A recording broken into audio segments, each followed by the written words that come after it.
ஏய், எப்படிடா இருக்க? ஏய், நான் நல்லா இருக்கேன்டா. நீ நல்லா இருக்கேடா? நான் ரொம்பவே நல்லா இருக்கேன்டா. இன்னைக்கு எனக்கு நீதிமான குறிச்சி ஒரு 4-5 வச்சனம் சொல்லி கொடுக்கறியாடா? அப்படியாடா? கண்டிப்பா சொல்லி தரேன்டா.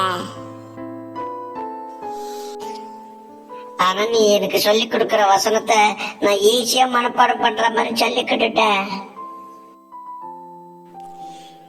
ஓகேடா, சொல்லி கொடுக்கறேன்டா. முதல் வசனம் நீதிமொழிகள் 10ஆம் அதிகாரம் 21ஆம் வசனத்துல நீதிமானுடைய உதடுகள் அநேகரை போஷிக்கும்னு சொல்லப்பட்டிருக்குடா. மூடரோ மதியினத்தால் மாளுவார்கள்னு சொல்லப்பட்டிருக்குடா.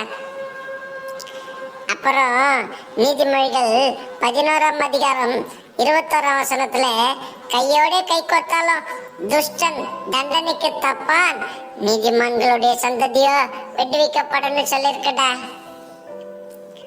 அப்புறம் நீதிமொழிகள் 12ஆம் அதிகாரம் 21ஆம் வசனத்துல நீதிமானுக்கு ஒரு கேடும் வராதுன்னு சொல்லிருக்குடா.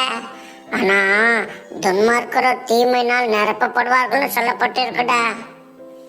அதுக்கப்புறம் நீதிமொழிகள் 13ஆம் அதிகாரத்துல 21ஆம் வசனத்துல பாவிகளை தீவினை தொடர்னு சொல்லிருக்குடா. ஆனா நீதிமான்களுக்கு நன்மை பயனாக வரும்னு சொல்லிருக்குடா.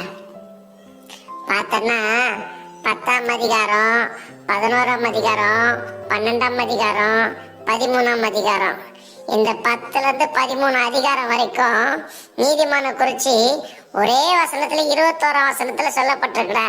10:21, 11:21, 12:21, 13:21. இப்போ உனக்கு மனப்பாடம் பண்ண ஈஸியா இருக்காடா? ஏய், நீ சொல்லி கொடுத்த விதம் எனக்கு ரொம்ப பிடிச்சிருக்குடா. நீதிமொழிகள் 10:21, 11:21, 12:21, 13:21 இந்த 4 வசனத்திலயும் நீதிமான குறிச்சி அங்க சொல்லப்பட்டிருக்கிறது எனக்கு ஈஸியா தெளிவுபடுத்தினடா. உனக்கு ரொம்ப தேங்க்ஸ்டா. உன் கூட கர்த்தர் இருக்கிறார்டா. காட் பிளஸ் யூ டா.